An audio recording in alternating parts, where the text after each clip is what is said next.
A finite amount of opportunities that present A themselves. lot slower. And it's been a gift. To stamp moments and memories. And I agree with all of that. Come down here, go all in on my And finish it off, take the When it lesson. kind of changes you. We start our own brew pub, and it was Don't cut it. Don't you dare cut that.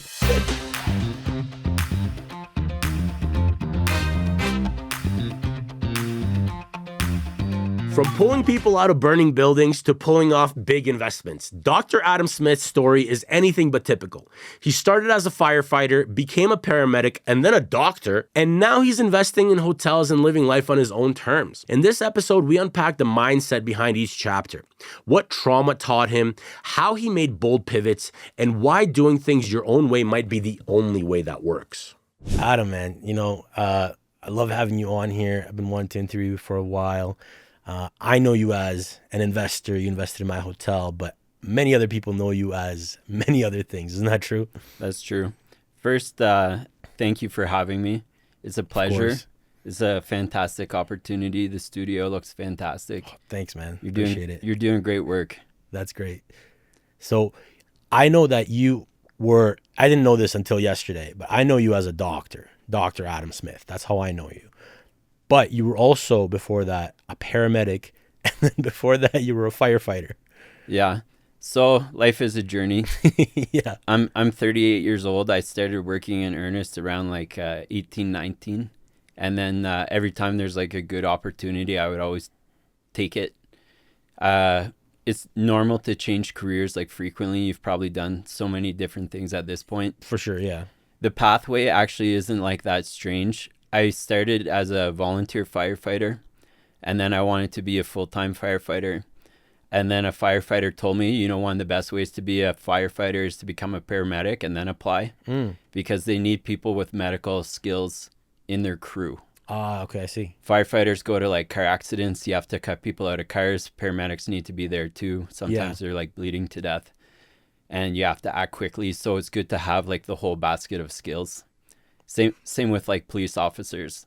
And then being a paramedic is kind of a natural transition into medicine. Yeah. I spent my first 5-6 years in the emergency departments, bringing in patients and then working with the doctors. And then they used to tell me a lot, oh, you should go to med school. And when I started paramedic, I was only 20. Yeah. So I was really young. Yeah. And I'm like, is this my career? Is this what I'm going to do for the next 40 years? Right. And I felt like I could always do more. So I applied to university and I started going basically from the beginning. Wow. And then I went through university and then into med school. Jesus. So how many years of school is that? Post-secondary, it's a lot. Way too much. I don't recommend. But it's a lot of training. Yeah. It worked out well. Yeah. I wouldn't necessarily repeat it. Yeah. But if you are going to do university or any school, it's good to have the end goal or job in mind so that you're not there doing whatever. Random stuff, wasting time. And I was lucky I started university a little later. I was 20, 21. Okay. And I had a direction. Yeah. So I never took a course that wasn't useful towards my direction. Yeah. I always found that silly because I know back in Europe, people usually go, high school, you can already graduate as a plumber, electrician, whatever the basic trades are. Yeah. But in Canada, I know, sometimes that was the biggest thing for me. That's why I was I got to drop out. I got to start doing something because I didn't see a pathway anywhere because everything that I wanted to do that was kind of cool. I was ooh, lawyer, that I like business. I like contracts. I'm good at writing, reading. Maybe that's what I'll do. But then I saw, I'm I have to do 4 years of some random thing that I'm probably not going to use just to get there. Most of what they teach you probably isn't useful. Right? Yeah. So you went to the school of life. Yeah. I went to school of life. Also, it's changing for our generation, right? That's true. For our parents, go to university, get a job, get a house, you're Instant done. success. Yeah. For us, it's not as clean cut. And you can waste a lot of time doing nothing in university. Yeah. It's much better to go and spend some time, figure out your path, what you like. Yeah. And then go straight for that. Okay. So you're saying it's better to go and get a little bit of experience, maybe take a year off after high school, something like that, rather than just jump into something and just be stressed and not know what to do. Yeah. And in Canada, school's expensive. Yeah. So I worked my entire undergrad. I used to just do night shifts. What'd you do? Paramedic. Oh, okay. Yeah. And I'd work like Sundays were quiet. Sunday nights, usually I could get some sleep at work. We do 12-hour shifts. Yeah. I would go to work at 7 p.m., do maybe a couple calls, midnight, sleep till 6 a.m., get up and go to class. So you're a workhorse, man. I was a workhorse, and like I got paid good money. Yeah. Like paramedics, 2 years college, you come out, you can make $90K first year. Yeah. As a 20-year-old, that's great money. Yeah. Some of my professors who were part-time, I used to make the same as them. Wow. Yeah, and I'd be doing it like I had 2 services that I worked for part-time. Yeah. So I had control over my own schedule. Also very important. That's true. Yeah. And then, pay for university. So I finished undergrad with like basically no debt. Wow. Yeah. That's not something a lot of people can say in Canada, especially. Yeah. Yeah. But there's always opportunities if you're willing to look for it. Yeah. Like for my master's, I didn't want to do one necessarily, but it was a good opportunity. And then I requested that they pay my tuition as part of my contract. And they did. Wow. Yeah. So it's like my buddy, we were in the same program. He paid for his. It was like $10,000 a year. If you don't ask, you don't get. If you don't ask, you won't get it. Wow. Yeah. So what made you what kind of kid were you? Were you always good in school? Were you always like kind of? I was not good in school until high school. Okay. I was like pretty wild as a kid. Yeah. I used to just do everything. Yeah. I grew up in the country. Yeah. I liked fishing. I would spend like fishing every morning for the entire summer with my buddy. I used to drive like go-karts. Yeah. I always wanted a motorcycle. That was like the big goal. I started working to pay for A like motorcycle. a dirt bike. Yeah. My parents didn't want me to get one because I was like 13 or 14, and they were right. Yeah. And but eventually I got one, and my brother had one, and we'd rip all over. Oh man. And we used to have a lot of fun. We used to do everything: hunting, fishing. So where'd you grow up? Where was it? Where was the Ottawa farm? Valley. Ottawa Valley. Okay. Yeah. Cool. Yeah, like about 100 kilometers southwest of Ottawa. Yeah. And it's called the Highlands, so it's all like big hills. Yeah. Lots of hardwood bush, and at the bottom is like lakes and rivers. So for a child, it's like playground. Yeah, it's beautiful. Yeah. It's like one of the best childhood I could have asked for. No, absolutely. Yeah. But I wasn't studious. Okay. My teachers used to like complain all the time. I used to just talk in class and enjoy until I got to high school, and then I started playing sports. Yeah. And they're like, you can't keep playing sports if you don't get high grades. Ooh. So then I motivator. was like straight to 90s. Yeah. What'd you play? I played mostly football, Okay. but I also did track and field, baseball, power skating, snowboarding. Oh wow. Basically a lot of extreme stuff. Yeah. Anything I could do. Yeah. Yeah. So what kind of made you, take a shift towards like, the firefighting, the paramedics, like what guided you towards that? What attracted you to it? Well, my father is the local chief for the region, Okay. and he always did as volunteer. He's one of those guys that's like a pillar of the community. Yeah. Our community never had a fire hall. He used his company to supply the building supplies, got Wow. everyone in the community to build the fire station. And then someone donated a fire truck, and they bought a fire truck with fundraising. And then they had 2 fire trucks and a fire hall. Wow. And at that time, the community was really small. There was maybe like 100 people in the area. Yeah. But they're like an hour from the closest fire department. So if something burned, it burned to the ground. That's it. Yeah.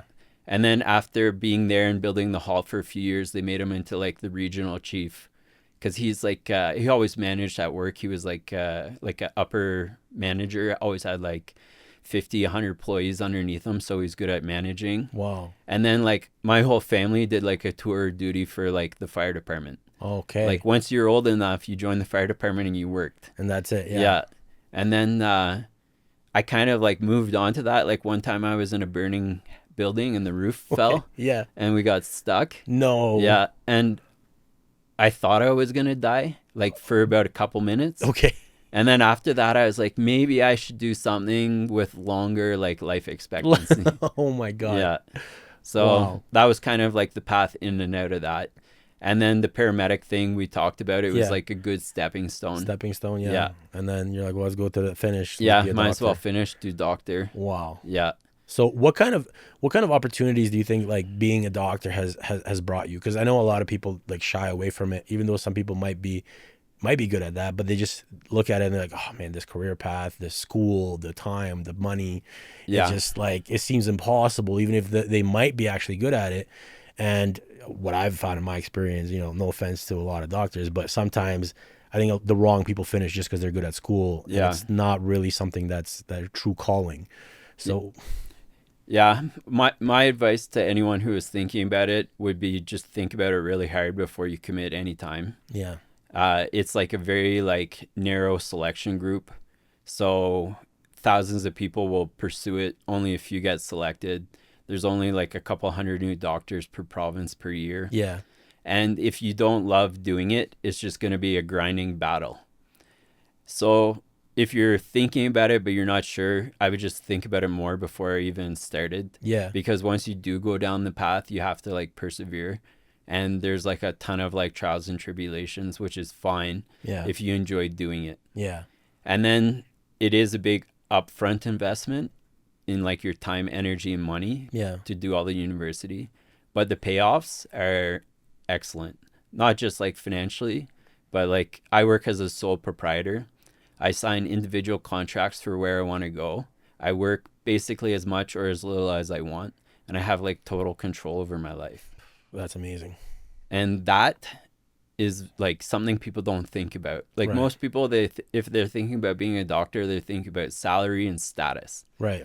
Some people do it because they love medicine. Yeah. They just want to cure diseases. Right. And I get that. The other advantage though is like you're in the hierarchy of the healthcare system where you make final decisions and you work as a team, but you're a leader on the team. Mm-hmm. And that is a very useful skill to have. And also it kind of makes your life easy, because if there's things you don't want to do, you just say you don't want to do them and you don't have to do it. Yeah. I think that's very important. I think that's one of the, the first goals people should have in life is so you don't have to do what you don't want to do. Yeah, 100%.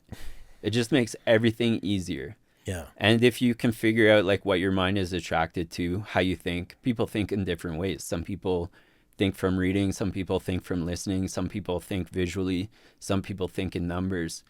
If you can figure out how your brain best thinks and then do that, it just makes it really easy to learn.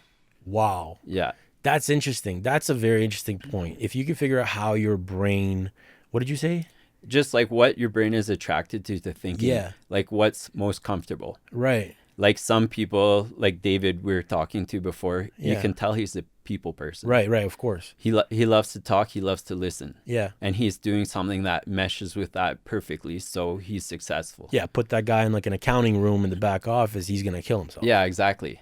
Take someone else who loves numbers, only thinks in numbers. They don't want to talk to people. No. They're shy. Yeah. It scares the hell out of them. Yeah. Give them a book full of numbers and they're happy all day. Yeah. Every day. It doesn't even feel like work. Wow. That's interesting. So how would one go about figuring out, what they're drawn to or what their brain naturally is good at? Probably easiest way, when Yeah. you're in the shower. Yeah. What are you thinking about?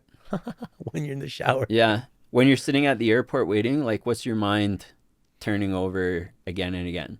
When you do something and it works Yeah. and it didn't feel too hard and you get a good result, that's probably something you should keep doing. Wow. The things that work well, you just keep going. Yeah. Like we're here. We've talked about this before. Since we've been here, things just keep going good and good, and it just keeps getting better and better and better. It's true. Yeah. Stay in that. Yeah. Stay in it as long as you can. Yeah. When you're in a situation where you have to fight and everything's not working and you have to really force to make it work, cut your costs and move on. Yeah. Or like take the lesson, finish it off, take the lesson and don't do it again. Yeah. And that will kind of guide you. Some people call it like instinct, which is interesting because it's like a lot of people are like, oh, don't trust your instincts. It can mislead you. Right. But a lot of other people talk about like, I listen to my little voice on the inside Right. and it works out. Yeah. In modern society, we probably don't listen to our instincts very much. Yeah, that's true. There's like so many stimulus to drown out like So much noise. But if you just look at like what you're doing that works and what feels easy, then you're probably on the right path. Yeah, I think you kind of hit it on the head there, because I felt that even when I was in, I'm very glad that I got to learn all the things I got to learn in construction. It's a great advantage in real estate and investing. But I never enjoyed it as much. Yeah. And when I got to raising capital, putting deals together, talking to people, deal structure, negotiation, this is where I just kind of felt natural. And I think it's a little bit of what you said there. It's kind of like, what do I think about all the time? It's like, I think about the mistakes. Yeah. You know, what could I do? What could I have done different? What could I have done or said, or what did I miss? What did I not ask? These are the things that are going through my mind constantly. Whereas like, you know, what color palette did I do the last project? Like, I never even think about that. Yeah. Like if I can outsource, like with ChatGPT now, I'm like, yo, what's the best color for the modern, Oh, you yeah. know, It's fantastic. it's amazing. So that saves me a ton of time because I can't seem to care about it. And even my first project ever, I called my first real estate mentor and I was like, Danielle, I got a problem. She's like, what? I'm like, what fucking tile do I pick? Yeah. She's like, well, that's part of it. You got to figure that out. Like, what do Yeah. you think looks nice? I'm like, Yeah. I don't fucking care. I don't know what looks nice. I'm like, well, how do I get to the profit margin? Yeah. Like, that was it. That was all I cared about. Well, you're probably in the right place now. Yeah. Like you found kind of the nexus. So for you, your brain, it's a strategy brain. Yeah. And you think well in numbers, for sure. Yeah. And you also think about relationships, like the connections between people. You're a very good networker. Yeah. Some of that is learned. Some of that is that is what your brain likes to think about. Yeah. The details, delegate that stuff. Your brain probably doesn't like it. No. And if you did other things with the similar type of strategy, like you probably play really good chess if you were into it, because you're thinking 2, 3, 4 moves in advance. Yeah. And you have to think of like how things will connect down the road. And that takes a lot of forethought. It's like a predictability power. It's like what people Yeah. are the hardest at. And it's like predicting the future. Yeah. right? Yeah. But you have to do it to be successful in business. You Yeah. have to think of the different outcomes, which you do, and your brain likes it. Yeah. It brings me peace. Yeah. It's like solving for unknown. And when I do, it's like, okay, now that I got 5 exit strategies, you know, if the 6th happens, I'm okay with it. Yeah. But if I just go in and I'm like, all right, let's wing it. It's like, well, even if I look like I'm winging it or freestyling, I feel like I already had this thought before. Yeah. Multiple different ways just for fun. Yeah. And all those different situations that your brain chewed on, Yeah. those are unique lessons that you'll have that no one will necessarily get taught, like from a mentor in a course or anything. Yeah. But you'll remember each of those lessons in your subconscious, your conscious, going forward. Yeah. Because you had to work your way through that.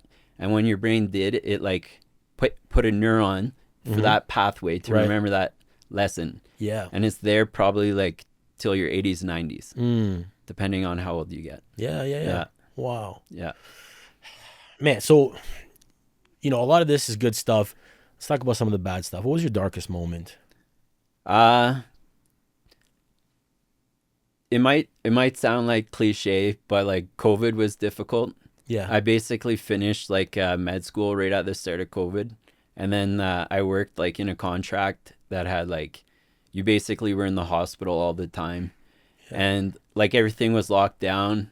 In some ways, I really enjoyed it because it was like a new disease Yeah. Yeah. Yeah. and people didn't know about it. And like we all had to figure out how to like treat it at the same time. Yeah. So I really enjoyed that. But there was like 1 month I was doing like palliative care. Yeah. And there was like a lot of patients, like elderly patients with COVID. Yeah. And I think I like palliated like 45 people in a month. Yeah. So it means like they came in, they're sick. You have a discussion with them and your family. You're 103 years old. You have COVID. Your oxygen levels are going down. Your lungs are doing great. Your heart's not doing great. We can take 2 approaches here. We can try to like treat you and make you better, but we don't have any good treatments. Or we can like make you comfortable. Fuck. Yeah. And like I had patients that told me they're like, listen, they're like, you know what you have to do. They're like, I'm 112 years old. I've outlived my first husband, second husband, and like 3 kids. And I'm like, okay. Yeah. I understand what you're saying. And then there's other people where you're like there was one guy had a heart attack and his kidney shut down. And then he got COVID and he had COVID pneumonia. Oh, fuck. And it's like, this is going down the bad path like quick. Yeah. Yeah. Yeah. And all of that's fine, but it was a lot. Yeah. It was at the end, I was like, how many people was that? I'm like, that was like 1.5 to 2 people a day. Like, and you're filling out death certificates and stuff. And when you're around someone who dies, it's like a weird feeling. Yeah. Because it's so permanent. Yeah. It's like, once someone dies, that's it. There's, as far as we know, there's no coming back. Yeah. And like, whether people wanted it to happen or not, Right. that's it. It's so final. Yeah. And it gives like this weird feeling like in the room. Man. Dude, how do you deal with that? Like how do you go home after a day like that and just be like, "Hey wife, hey kid, Yeah. what's up?" Sometimes it bothers me. Like if you have a kid, like a couple weeks ago I had a kid who like hung themselves. And it's like you think about it. You at night when you're supposed to sleep, you think about it for like a day or two. Yeah. But I think a lot of it is just like my disposition. Like the reason I did this whole path is because I always felt comfortable with like emergencies and stuff like this. Yeah. And for me, it was never that big of a challenge. Wow.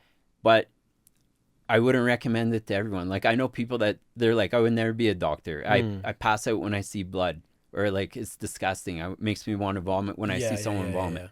And I'm like, you should never be a doctor. For me, I never had those issues. Right. I don't know why.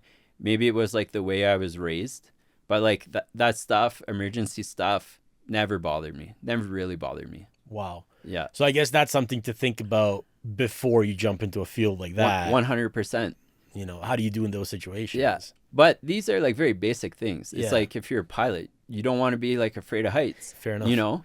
And we all have kind of our unique dispositions from our family and life that make us better suited for one thing than the other. Yeah. Wow. Yeah. It's the same for you. You have to tolerate like a level of stress that most people probably wouldn't be able to tolerate because you're multitasking at like a high level with big things on the line. But for you, it's okay.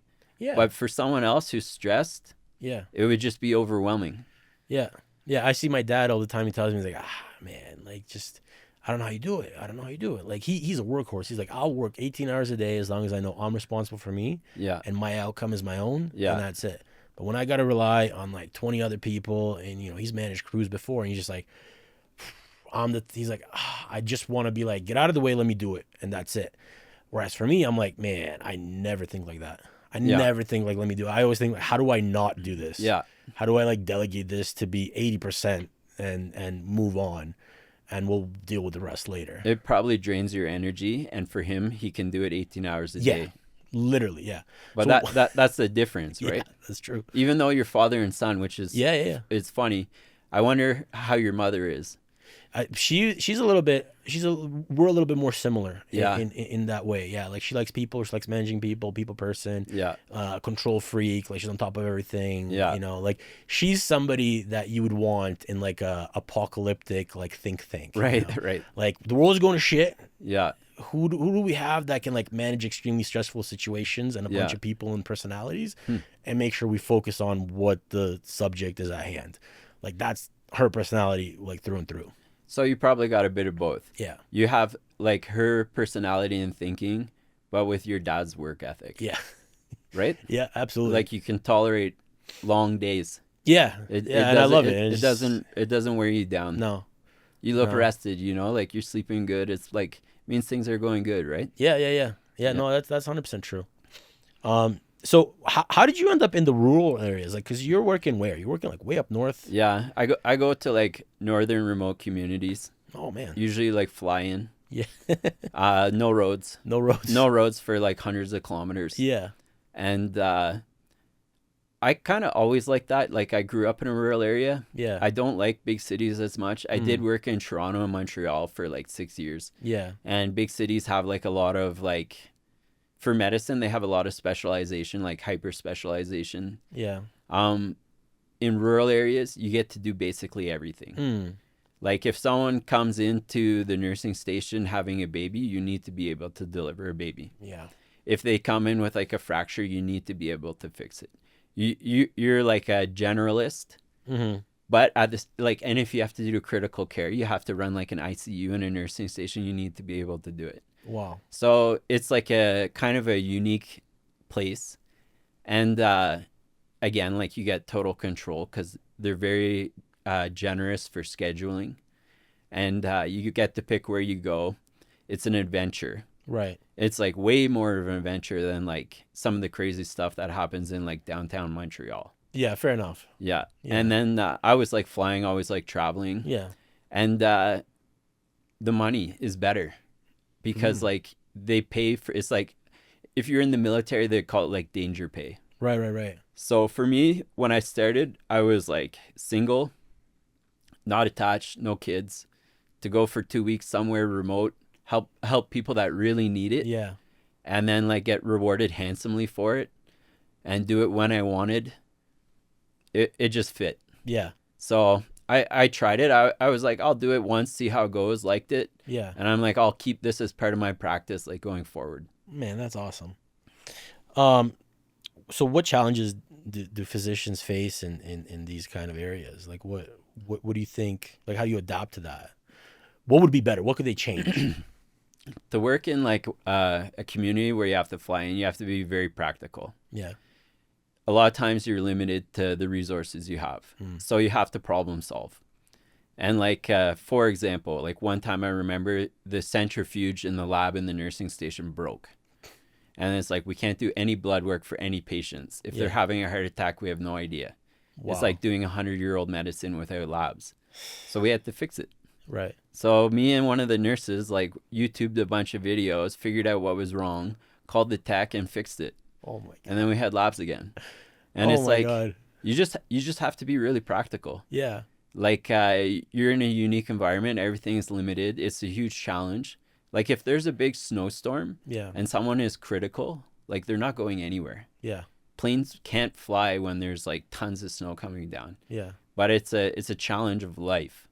You know, it's like you have your ideal, you focus on that, you try to aim towards that, but then life gives you what life gives you and you have to make it work. Yeah. Right? And like sometimes you just have to figure out a way to make it work, and sometimes it doesn't work and you can't get too caught up on that. Don't beat yourself up on that, but you just take the lessons and move on, and you're like, you know, if there wasn't a big snowstorm, like this really wasn't meant to work out. Yeah. No, that makes sense. Wow, man. But you've also dealt with a lot of trauma. You've dealt with a lot of like car accidents and wrecks, like really bad stuff, right? Yeah. How do you think that, impacts the way that you view life and you because I'm not a big fan of that kind of stuff. Like I feel bad. I feel like I don't know, maybe I'm an empath or some whatever you call it, but like when somebody's hurt, like I feel like I feel it. And Yeah. I'm like, oh fuck, I feel so bad for like what can we do to help? Da, da, da. Not in a practical way, but I'm just like like my mind like act like that chess strategy. I'm like, what did you do to get here? How can you prevent this in the future? Yeah. It just like gets overloaded and like stresses me out. But when you're dealing with like somebody's stuck in a car, somebody crashed, somebody's dying, like what goes through your mind? I'll tell you about that in a sec, but before I forget, just to let you know. So you're probably high in EQ. Have you heard of this? No. Emotional intelligence. People have both IQ, which is like intellectual intelligence, and you write a standardized test, and they can tell you like from 100 to 150 how intelligent you are. Yeah. And then there's emotional intelligence. And they say that people in life that are successful, especially in business or in relationships, have higher like emotional intelligence. And if you are empathic to the point where like you feel what is going on, Yeah. you probably have high EQ. And maybe you were just never like aware of it, but you probably do feel what they're feeling. Absolutely. Yeah. Absolutely. And that would make it difficult for you to do like trauma. Yeah, 100%. You don't necessarily want to feel what they're feeling. No. It's okay to make a note of it, like this is terrible, and acknowledge that. Yeah. But if you're doing that stuff again and again and again and again and again, if you feel it every time, it will definitely burn you out. 100% agree. I think, and that's an interesting point, like IQ versus EQ. I feel like, just for fun, if I had to pick like a medical career, I think like something like psychologist, psychotherapy would be way easier for me because I feel like I can understand where people are at and then help guide them out and then sort of build new neural pathways for new actions and kind of help them close off old ones and create triggers to see, hey, you're doing the same things again. Yeah. Whereas when it's something like physical, it's kind of like I have to block so much of myself Yeah. to like stay focused on that it's like I kind of feel naked. I'm like, I don't have all my tools to deal with this. Yeah. But my tools are not really useful for this. More like mental rather than like physical. Like you break your leg, oh fuck, like Yeah. let me call someone, let's try to figure this out. Strain it, put some screws in it where it casts. Yeah. Yeah. You bring up a good point. The next like evolution of medicine will probably be psychological. Wow. Yeah. The physical part of medicine, like, I will say this without like offending anyone who does like physical medicine. The work they do is great. Cardiology, the work they do is great, but they basically understand exactly how the heart works. Neurology is pretty good understanding of how the brain works. They're getting better all the time. They don't understand it fully. It's still an open field to discover. Psychiatry is not that old. It's only like maybe 100 years old. Right, yeah. And how people think, why they think, what they can use their thinking to achieve, that's probably going to come more in the next 50 years. Wow. And not to take anything away from psychiatrists, but I feel kind of like you do. It is the best for easiest type of medicine. Yeah. Right? Like, I really enjoy, like, if I meet someone who's young and they're depressed, I'm like, listen, you have your whole life. You make them better. They feel great. Yeah. It's not super difficult. But we're still learning a lot about that. And that's probably the next frontier. And you probably really like it because that same framework of thinking you can apply to, like, anything. Yeah.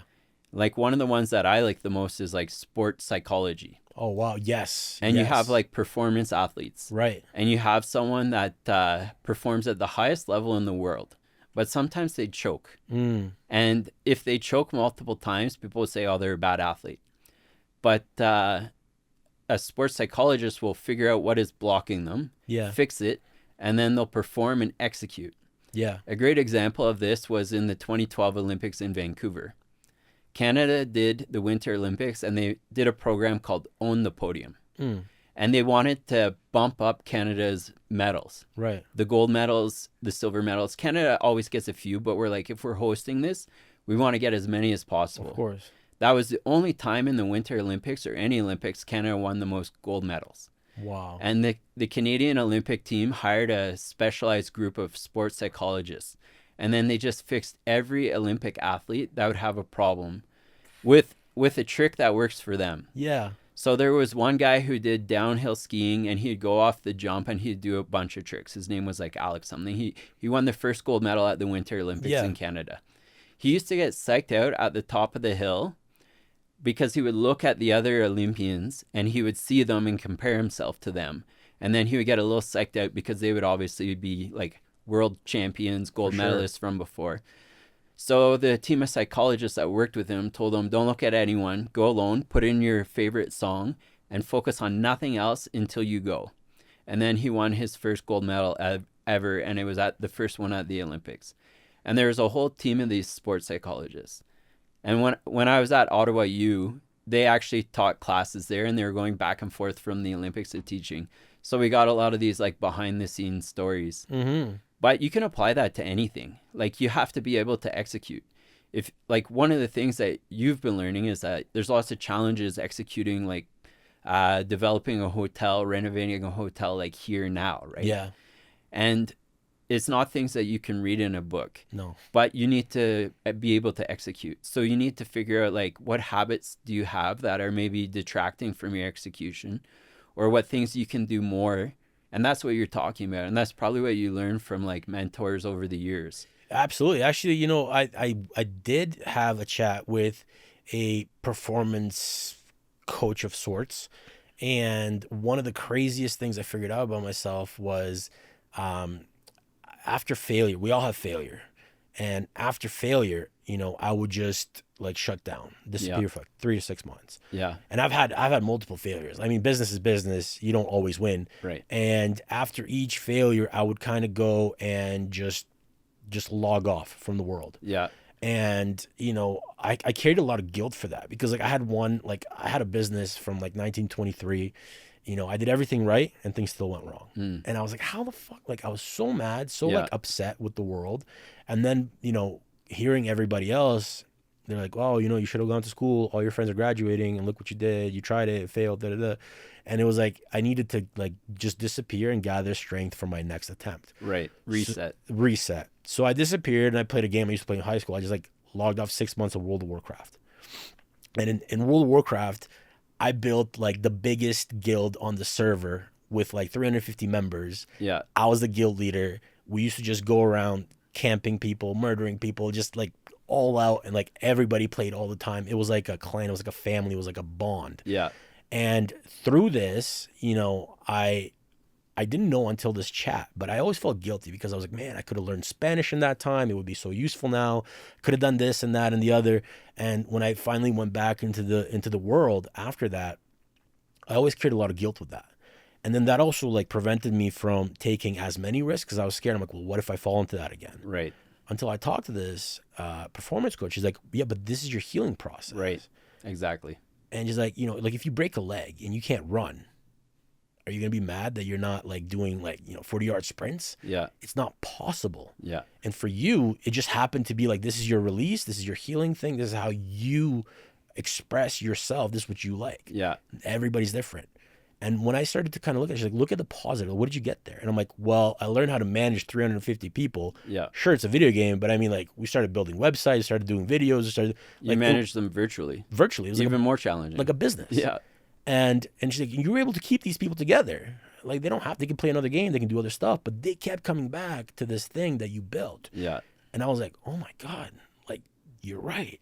And that's what kind of inspired me, like, okay, like, the things that happened afterwards when I saw it, I'm like, dude, everything that I learned in that time, all the failures, all the trials, all the attempts, even though it's in a video game, is still translated to real life. Yeah. So when I had to fire people or get rid of people or hire new people or motivate people or inspire people, all of those things were already there. Yeah. As sort of like muscle memory, even though it's a video game, but it was still like applicable to real life. Yeah. Because in a game, like everything happens so quick. So I had so much of this experience very, very quickly, whereas I probably had it more than I did in the 4 years that I had the business. Yeah. It's an interesting point, especially like for the future. It's like you can practice the thing that you need to get better at in any kind of format. For you, it happened to be on a game. Yeah. But you could do it in any kind of like visual format. It's like the basketball players that are visualizing throwing Race car drivers going through the turns. Yeah. Exactly.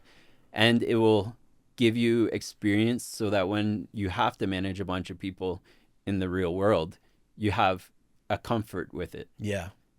It's like also the thing, I don't know if you've ever heard this saying, like some of the worst things that happen to me are also some of the best. Yeah, absolutely. Yeah. And probably when you're 19 and 23, emotionally, it's more challenging. Yeah. But that's part of being mature and growing.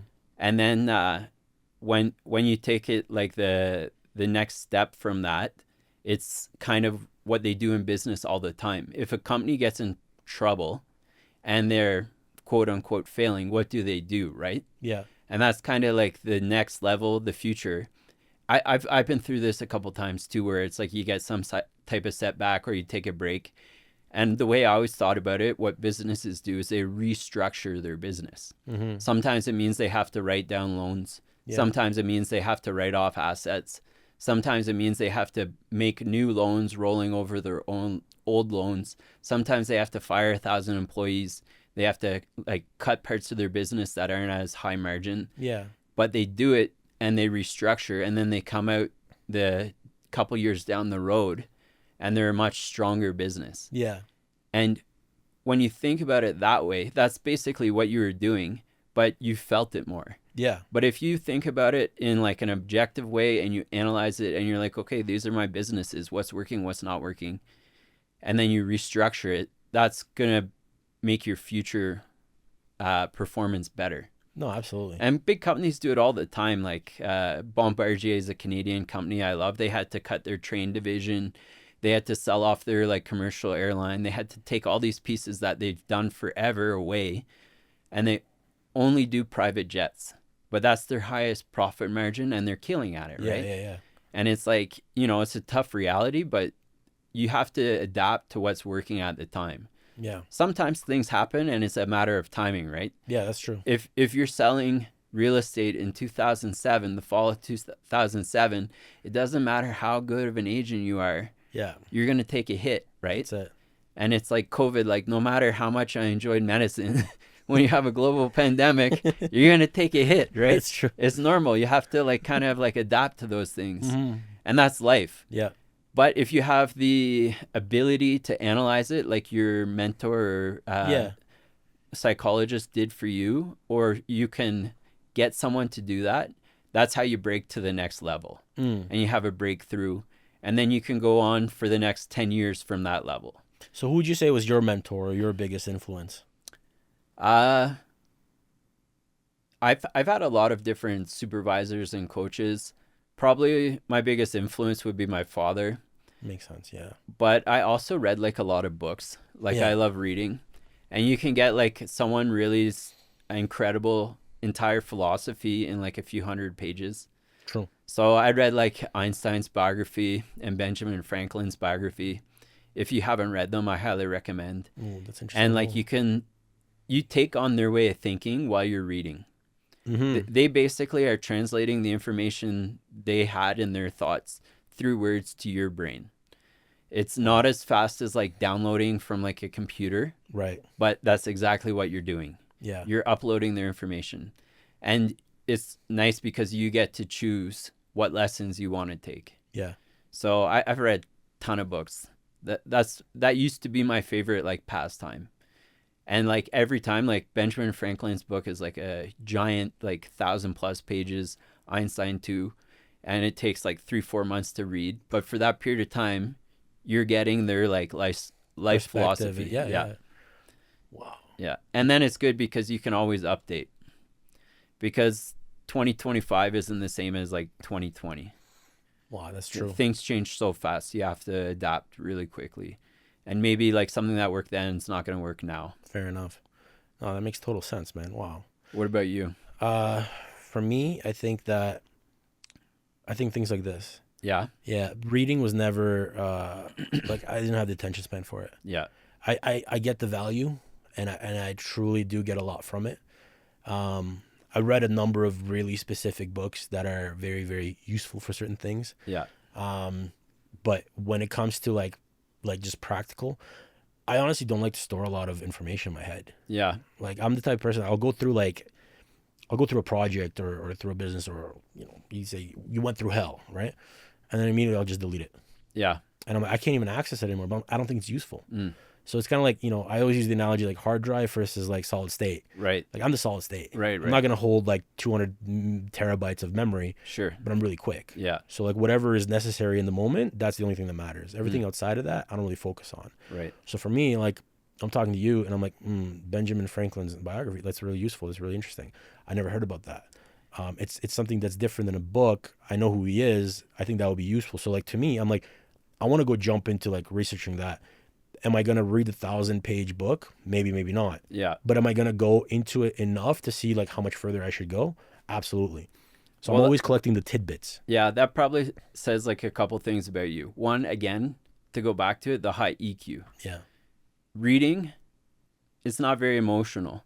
So you might hear the lesson or read the lesson, but it doesn't stay. Yeah. But if you sit across from someone in a podcast and talk to them, Yeah.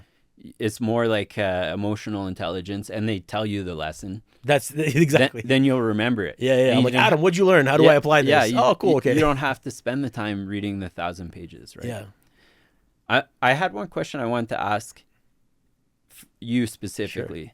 And I was like thinking about this. I'm like, I have an opportunity to talk to Nemo for like an hour, let's say. He does a lot of interesting things. One thing I'd be really curious about is kind of like your strategy, maybe even specifics, like your strategies towards like building, I won't say like a company, or I won't say wealth, but you're kind of building something. Yeah. Like you have lots of people working here, working for you, doing different things, and you're on a path, Yeah. and you're definitely building wealth, and you're definitely building like a network. It's kind of hard to describe though. Yeah. So I'm not going to try to describe it, but I would just like to know, like, what is your strategy for this, and where do you see yourself in like, say like 2 years or 3 years from now? Yeah. And this is for me personally. I don't know if people... Fair enough. Yeah. No, I love that question. And I think as soon as you asked it, I knew exactly what I was going to say. Oh, yeah? And I got to give you a little bit of backstory. So I was born in the Yugoslavian war, and I was in Croatia. I'm Serbian. At that time, that wasn't a good mix. So we fled and were refugees in Serbia. I grew up in a refugee camp. I was malnourished. When I came out, I was healing, and I hated food. I didn't like to eat anything. I was just used to the little cans of it's like a little pork loin in a can, an egg, milk, and bread. Crazy. So like flavor to me was like, I don't even know what that is. Like, Yeah. my mom cried. She took me to a candy store once. She's like, pick anything you want. And I was like, do you guys have mayonnaise? And they're like, what are you talking about? Like, that was the only other flavor that I tried that was Yeah. like, oh, this is kind of good. It tastes kind of like eggs. You remember that one? I remember that one. My mom like just cried, like, oh my God, I can't believe my child doesn't like ask for ice cream or chocolate, or, Yeah. you know. And the lady there was like, what's wrong with this kid? You know, Like totally normal childhood. totally. Yeah. So, and then after that, you know, I thought everything got better. And then we were in the NATO bombing of Belgrade. So I remember the sirens. We lived in the top floor. I had a kindergarten mate that died by a bomb, hit the top floor. Oh my God. So we were always, when you hear the sound, you go to the basement, you put cloth over your face. A lot of those were like uranium bombs, so like they're poisonous too. Yeah. And then after that, my parents got out of there, went back to Croatia, started to rebuild, then experienced a ton of racism. Right. So I was like a little kid, and it's like, hey, you can't say your name is Nemanja. You got to say your name is this, because they'll find out that you're this, and Right. then they're not going to like you. So it was just like a huge shock of what the world is really quickly, like zero childhood. Yeah. And even though I loved my childhood, I mean, the refugee camp is the most time in my life that I spent with my grandfather. Right. And I absolutely loved that time. Right, He right. would take us out on walks. He paid the guards like, hey, listen, let us go out. Da da da. So we take all the kids in the neighborhood. Yeah. And we go explore. And he's like, this is this tree, this is that tree, this is this plant, this is this leaf, like just to teach us something. And that was some of the fondest memories of my life. Right. So I think perspective has a lot to do with it. And then when I came back, you know, my step grandpa, my mom's my grandmother's husband on my mom's side, he showed up, and you know, this is the first time I met my grandma because of the borders. We couldn't meet each other, and he came in a brand new Mercedes, and I was like, what is that? And he also had an E30, like 1990 325i BMW, black, lowered, manual, like just beautiful. And back then, like all you saw was Yugos and Ladas, and, Right. you know, the communist Ladas. cars, right? Yeah. So I just saw that, and I was like, what is that? And I noticed something. A lot of people, you know, didn't respect him as much as I thought they should. Right. Because to me, like, I understood power very quickly, very early. Because I'm like, we're getting knocked around. Like, life is not so good. Everybody's Yeah, stressed. yeah. This guy seems to have it figured out. Yeah. What's he doing differently? And I kind of started to like model my life after that, where everybody else, they were just like, well, these things are happening to us. My biggest driving motivator in life is, how do I prevent this from happening to my family ever again? Again. Yeah. I don't want to be a part of this. Right. And then I realized, you know, the people that got out on time, like they knew from somewhere that the war was going to come. Yeah. Why didn't my family know? Right. Or, hey, there's going to be a huge opportunity here. This is going to happen. How do we take advantage of this? Right. My family didn't know. So we lost a lot. So through that loss, I figured, I'm like, well, I can either sit here, be salty about it, you know, hate the other side forever, or just accept it. Yeah. Like I do a ton of business in America, and like, you know, 24 years ago, I was getting bombed by them. Yeah. So people are like, you know, how do you deal with that? I'm like, well, look, the people that I do business with, they didn't bomb me. Yeah. And this shit happens all the time. Yeah. Right? You got Ukraine right now, you got Palestine, Gaza, you all, like, this has been going on forever. Yep.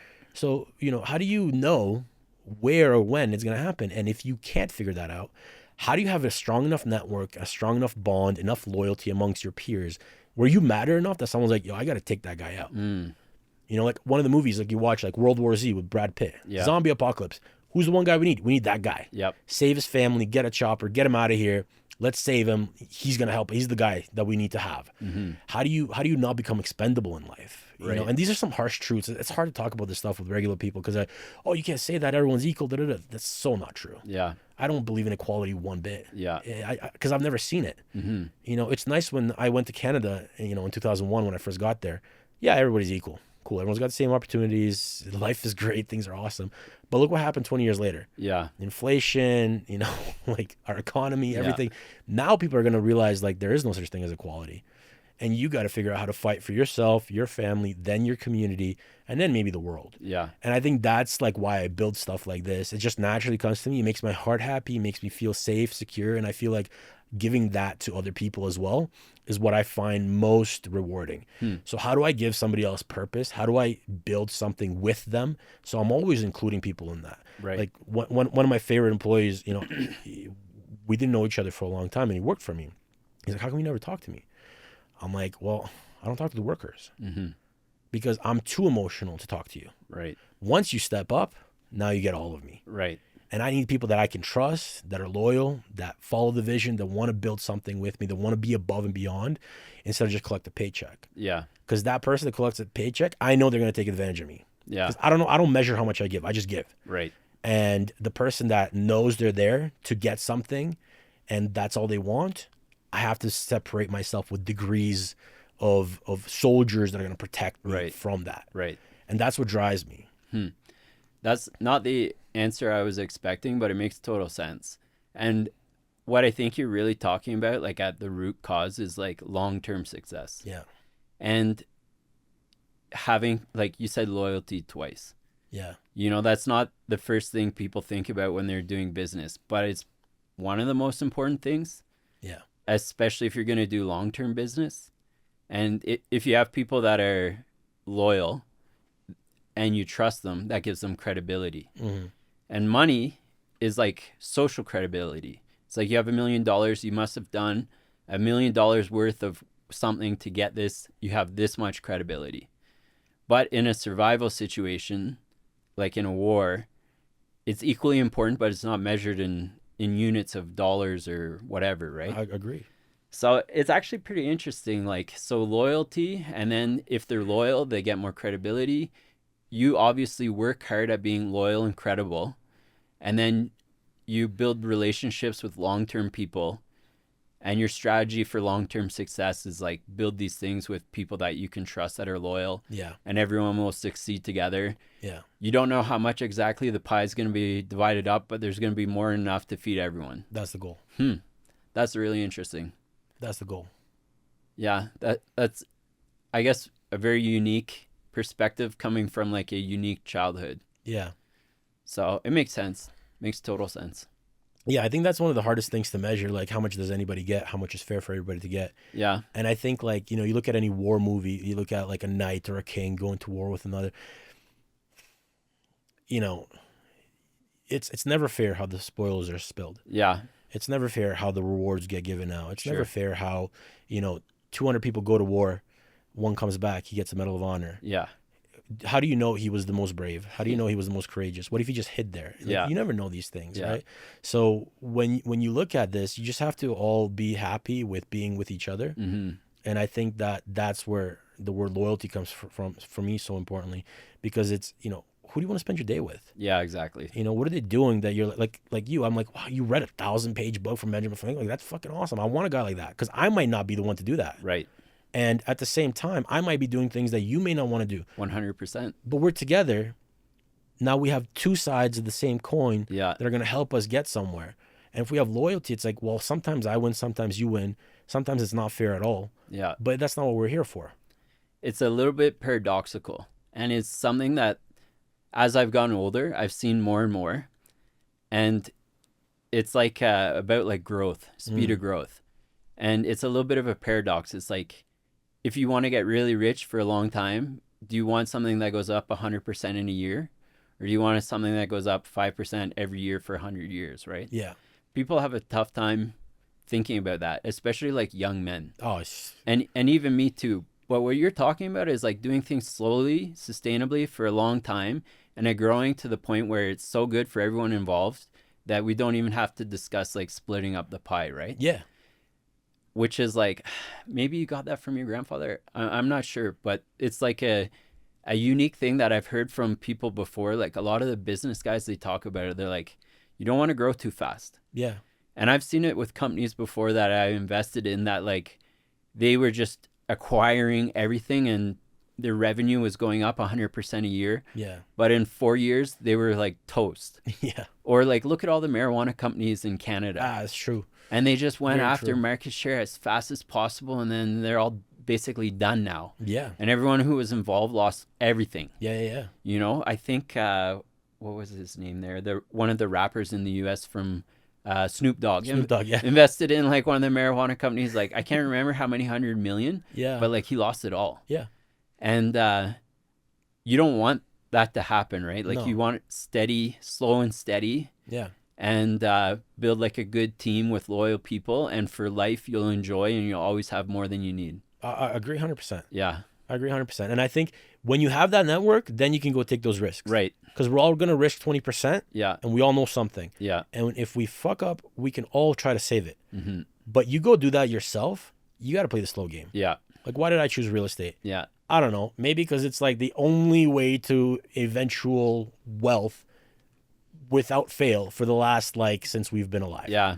Like, if I have a cave and you don't have a cave, Yeah.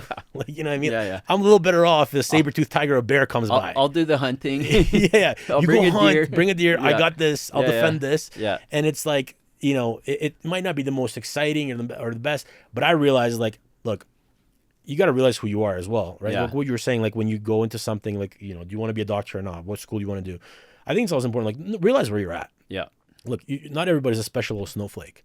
Like, I knew that I didn't have the business knowledge. I didn't have the network. My family didn't come from great wealth. Right. I didn't have this community that I could, like, delve into. And what was considered successful where I grew up, Hamilton, Ontario, is you get a union job that pays $45 an hour and you're going to DeFasco. get a good pension. Yeah, DeFasco. Yeah. Like, you're good. You know, you get Yeah. you get to be some big wig there. You sit on 120K and you call it a day. Yeah. Maybe you buy one rental property and maybe you're smart and you're lucky and you're good. That was success. But that wasn't enough for me. It wasn't what I wanted because that wasn't sustainable. Yeah. Right? Because from my perspective, I was like, well, what if that disappears? What if this is gone? And my teacher's like, well, you got to do this, get a good job. Blah, blah. I'm like, you have no idea where I came from. Yeah. Like, you don't know that most of my family did exactly what you said. Yeah. And they still got screwed over. Yeah. So that's not the answer. How do I find the answer? And I think the biggest thing that you got to realize is, where are you at? What's your advantage? Do you have the advantage of, like, doing all these big wig things, like a lot of the crypto rug pulls? A ton of kids made a ton of money. Ton of kids lost a lot of money. Yep. So it's like, do you focus on that, or do you build something that you know is going to win for sure? Yeah. So that's why I chose real estate as well, because it's like, I'm not smart enough to figure out. I'm not knowledgeable enough. I'm not connected enough to figure out when's the next Bitcoin pop, when's the next crypto, NFT, whatever thing. It's too risky for me. Yeah. I got to do something that's super hard, super tedious, super difficult, but it has eventual success if I stick it out. Mm-hmm. So what should I do? Well, can I take the pain? Can I take the down days, the bottom of the market, top of the market? Can I capitalize on that? Yes. And that's kind of how that decision got made. I think that goes in case what you said too. Like, what is your advantage? Mm-hmm. Where do you have an advantage in life? Yeah. And if you don't have any advantages, well, what's the thing that makes the most sense? It might be the hardest. Yeah. It might not be the quickest. It might be the slowest. But how do you know you're going to get there? Right. Because you got like 60 years of work here. Yeah. You know, maybe 80 if you're really lucky, you live to 100. Mm-hmm. But what can you do with that? That's a very short amount of time. Mm-hmm. You know, most like multifamily, you refi in 5 years. Like, dude, you do that twice. That's a decade of your life. Yeah. Just for 2 refis to maybe then scale. Like, so how do you build these relationships to scale faster? And that's where I feel like the networking is so important. So with you, you know, since we're talking about investments, like, what is your investment strategy? Because obviously, you know, you are an avid investor. Yeah. It's a good question. I wouldn't necessarily recommend it to, like, most people. I have high risk tolerance, which as a doctor sounds a little funny. Yeah. Because with patients, it's just risk management. Right. You never want to do anything that's going to harm anyone. Right. With investing, it's a little bit different. Like, this period of our life is growth, right? We're like in our 30s. We're not 50 yet. This is the opportunity we have to take on more risk, do something challenged, and grow faster. Yeah.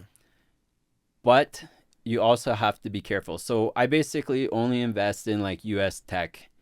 I always thought it was, like, kind of easy. I say to my parents and my friends, like, if all you ever did for your whole life is buy Apple when it dips, like, you'd be a multimillionaire.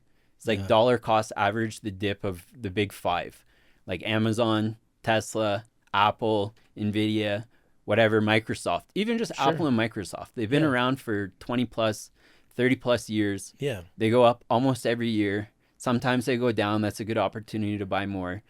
And the last 2 years, they're up like 70%, like, in those 2 years. So you're making tons of growth. Right. The bankers tell me that's high risk strategy and it fluctuates, but I'm okay if it goes down 10% for a couple months. Yeah. Because they've been there for 30 years. It's going to go back up. Like, people are still using iPhones. Makes sense. Right? The other side of it, though, is that now that I have more money, I'm trying to put it in things that are lower risk. And it's interesting what you say about like real estate, because it's like tried, tested, and true. Yeah. But you're also trying to do it in a faster way. So you are getting the growth, but you're painfully pushing through the difficult endeavor to get the growth that is in the tried, true, and tested field, right? Yeah. Which is a unique talent if you can do it. And the hotel for me seems like, I would say that's my low risk, safe investment. Yeah. Like I'm reasonably confident, like very confident that in 5 years it'll have been a fantastic investment. Yeah. Maybe it won't have gone up as much as Bitcoin, but I won't have lost it. That's my Right? biggest thing. And then like kind of getting your backstory, vetting you a little bit, knowing that you did like a lot of like volume sales and that this wasn't like your first time doing something like that, and that you have a lot of energy for this and you think well about it, also mitigates like a ton of risk for me. Operator. When we first talked about it, like you sent me your presentation, I looked at it, it all made sense, the numbers added up, that was fine, but I was really interested in like who you were. Right. And then when I found that out, I'm like, oh, this is like a really low risk, like I won't say guaranteed, but like really like a low risk investment. Yeah. And it's gonna be like slow growth, like, you know, for Colombia, but like in a lot of places it's fast growth. That's the thing. Yeah. So you're at like a good nexus. So it was like an easy investment decision. The big thing was knowing about you, which you and Lady are both great. And I really liked meeting you guys in the beginning. And I was like, oh, like it's even better that you're like married and doing it like together. Yeah. Like you could be as good as if you were single and doing it on your own, but there's something more like, I guess the loyalty maybe, or like stability. Very true. Comes from that. And also it's scalable. So when this goes well, we can do another one. And it's like, we can do this. Like you say, you have to enjoy your days. Like, what are you doing day to day? And like, do you enjoy it? Yeah. And that's where I'm at now. Like, I don't need to work for money. Yeah. I work because I enjoy it. Yeah. But what do I do day to day? Well, I'm trying different things and I want to enjoy that too. And that's fun too. Yeah. That's really fun. And that's the fun thing to me, because I just look at the people that are, you know, that I looked up to, or people that are at the top, and it's like, how are they able to have so much fun and yet make so much money? Yeah. And still do like, and they just merge everything. Yeah. Because it's like, if we're hanging out and I'm like, oh, by the way, we're doing this new thing and we've done 3 deals together, and you're like, cool, how much you need? Yeah. And like, yeah, Great. Great. Yeah, that's it. Done. Yeah. Anyways, back to the barbecue. Yeah, exactly. Right? Like tonight we're having food with the girls. Like they're cooking costeño foods. Like, oh, awesome. Yeah. But look at this deal. Yeah. Oh, does it make sense? Should we do it? Yes, no, maybe so. All right, cool. Back to the jokes. Yeah. Let's have a cigar. Yeah. Whatever it is. Perfect. And that's the only way that I've seen them do it. And I'm just trying to like model that, because I mean, I'm sure you know, like I'm sure you have friends you grew up with and you just go completely different ways. And you're like, every day that I spend with you is amazing. It's so much fun. You have so many laughs, but I can't spend months with you. Right. Or years with you. Yeah. Because then we'll equalize. And if we're not on the same thing, I'm going to ruin your direction. You're going to ruin my direction. Right. And we're going to just get stuck in the weeds and not grow. That's a fine balance. Probably something really difficult. But one of the things I do for that is like, whenever I talk to one of my friends and they're like, oh man, it's going so good. Like I'm crushing it. I'm like, oh, nice. Like I like to hear that. Yeah. And like it is like kind of the way I feel.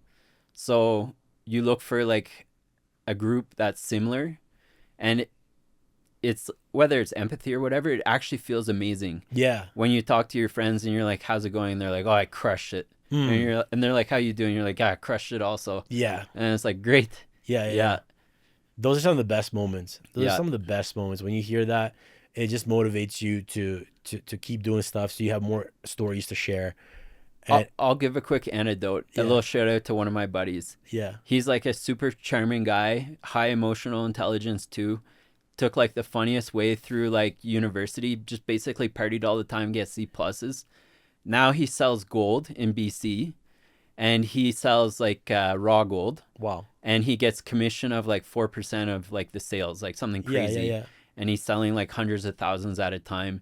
Every year I talk to him, he's got more kids, bigger house, making more money. And we don't talk a lot. I wish actually I talked to him more. Yeah. We used to hang out a lot and talk a lot, but every time I talk to him, he's like, "Oh, I crushed it," you know. Yeah. And it's like, he tells me how much he made that year, and I'm like, "Oh, this guy's like doing unreal." Yeah, yeah. And he's like one of my favorite like friends, Yeah. right?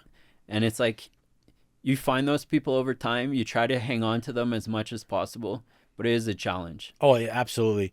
And I think that's the other thing. I love that you mentioned that because, you know, when you're a kid, you get a new game. Yeah, It's like it's our game yeah, because you're like, I can't wait for you to come over and we're gonna play this shit. yeah, yeah. You're like, we both won. Don't do the level without me. Yeah. Don't start like, you know, and I feel like a lot of people lose that when they grow up Right. and they get competitive and they start, well, how much you make, how much I made, my wife does this, my husband does that, or they start comparing things, and it's like, dude, it's all us. Yeah. Just keep that us. Yeah. Like, yo, we're crushing it. Like I have a funny story about the high school we went to. I'm going to say, you know, Glendale High School, shout out, you know, this had the most successful people in it. Oh, really? A lot of people out of there. It was like one of the worst schools, the most fights, the most hate, the most racism, the most like worst ghetto shit you could talk about. Yeah. Everybody talks shit about us, but there's at least 2 people in there that have like supercars now, Lambos. Oh, nice. Multiple people have multiple businesses. Yeah. Everybody just killing it, crushing it. Like a lot of people just from that specific school are kind of like just doing really well. Something in the water there. I don't know. It might be, you know. Yeah. So I see those. I'm like, yeah, Glendale, go. Yeah, yeah. You know, like I see somebody post a Lambo. I'm like, yes, fuck yeah, like that's sick, you Yeah. know. And you're just so happy for them. And it's like, man, it's like our Lambo. Like one day I'll be there. Let's go for a rip. Let's do this. Let's do Yeah. that. You know. And you're just like, fuck, this is fucking cool. I'm proud to be a part of this because we shared that something once in a while as we go through life. And it just feels so good. You need a place to share. Yeah. I think that's so important. You need a place to share and actually say facts. Not like, oh, I did well this year. Like, no, bro, I made 153K in a fucking week. It was the Yeah. best deal ever. Yeah. It just happened. I got lucky, or I skilled it, or I pulled Nailed it, it. whatever it is. But Yeah. you got to be able to like share that, Yeah. because that builds, like, even as we talk about, it builds that energy, and you use that energy for the next momentum push. Yeah. Totally agree. Yeah. Let's do some rapid fire questions. So, Okay. Book that changed your life. Was it Benjamin Franklin or another one? I would say probably, I think Anthony Robbins. Oh no, Think and Grow Rich. Think, Grow Rich. Oh, Yeah, Napoleon I Hill. read that a long time ago. Sick. And I think he said like make a plan backwards, and I made like a huge life plan Yeah. for like one summer, and I did like this really detailed plan, and then I didn't think about it, but then like 10 years later I look back, I'm like, oh, I did all of that. I'm like, I gotta be careful what I write down. Yes, dude. That's the funniest thing about manifestation. You're like, Yeah. careful what you wish Oh, for. for sure. Because you'll get it. Yep. Oh, I love Yeah. that. Yeah. What would 18-year-old you say about you now? I think he would say like try to relax more, try to enjoy more. I do pretty good job at that. I am a little bit of a workaholic, but he was very relaxed, and he would say like stick to your roots. Chill. Don't forget like where you came from and who you are. And yeah, that's what he'd say. Good. Biggest red flag in a person? Dishonesty. Yeah, I actively look for it. If Yeah. I give people opportunity to lie, if they lie, then I know. Yeah, that one's a pretty good one to stay away from. Dishonesty. Best money you ever spent? You might not like this, but I did do Bitcoin like in university. Yeah. One of my buddies, he was like, "Oh, have you heard this thing Bitcoin? It's at like $200 US, but it was at $100 before." Yeah. He's like, "You should take your student line of credit and put like 150K into this." And I was like, 150K? I'm like, "Oh, that's a lot." I'm like, "I'll just put like 10,000." Yeah. And then it went from like 200, or I think at that time it was like $700. Yeah. And I went to like $2,000. Ooh. And I took the money out and I went to Europe for 10 weeks. And I didn't reinvest any of it. And I bought like a expensive camera for traveling. And I bought and ate and drank like everything I could. I went to all the tourist spots for 10 weeks in a row. Wow. Which is probably way too long to go on vacation. But it was awesome. I loved every minute of it. So that's amazing. I don't care. Yeah. Good work. All right, final one. One belief you changed your mind on recently? One belief I've changed my mind on.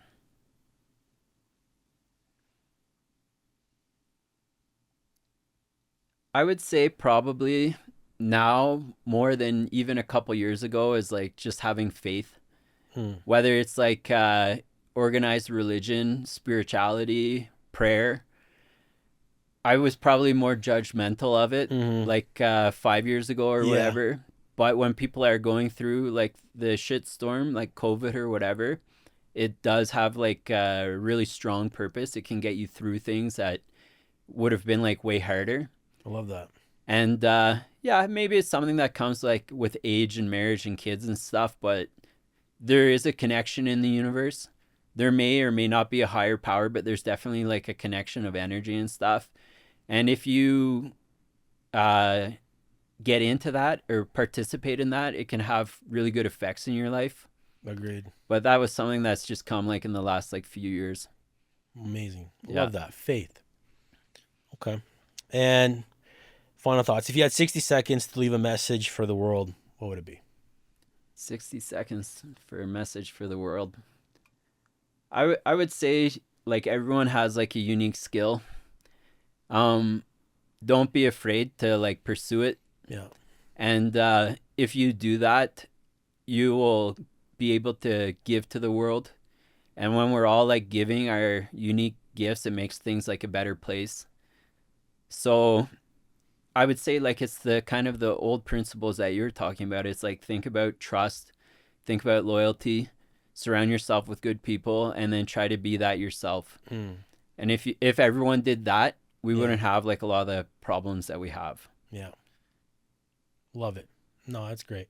Where can people get connected with you if they want to reach out? I'm not like a big social media guy. Yeah. You probably have to get my number from someone. Yeah. And call me.